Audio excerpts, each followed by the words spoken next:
இந்த ஸ்வீடன் வெதரை என்ன சொல்கிறதுனே தெரியல. வின்டரை கூட இந்த ஊரில் சமாளிச்சிடலாம் போல். ஸ்ப்ரிங்கு ஓட்டங்குள்ள சபபான்னு இருக்குது. வின்டர் கூட பரவாயில்ல, வின்டர் ஜாக்கெட் போட்டுட்டு ஃபுல் கவர் பண்ணிட்டு போயிடுவோம். ஆனால் ஸ்ப்ரிங்கில் சரி வெயில் தானே அடிக்கிறியான்ட்டு நார்மல் ஜாக்கெட் போட்டுட்டு வெளியே போனோம்னா அடிக்கிற காற்றுல காலு கையெல்லாம் வெறன்னு ஆகி போயிடுது. சரி குளிரும் எப்படியா இருந்தாலும்ட்டு வின்டர் ஜாக்கெட்டை போனால் வேர்த்து ஊற்றி கொட்டி போயிடுது. வீக் டேஸ் ஃபுல்லாக நல்ல வெயில் பல்ல காட்டிட்டு அடிக்கிறியான்.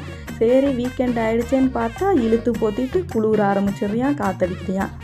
இங்கெல்லாம் வெதர் ப்ரடிக்ஷனில் சும்மா நேற்று கூட தான் ரெய்னின்னு போட்டுருந்துச்சு. ஆனால் வெயில் பல்ல காட்டிட்டு அடிச்சியான். ஸ்வீடன் வெதர் எப்படின்னா டெக்னாலஜியை பார்த்து நீ என்னடா சொல்கிறது, நான் என் பாட்டுக்கு தாண்டா பண்ணுவேன், அப்படி தான் பண்ணுறியா?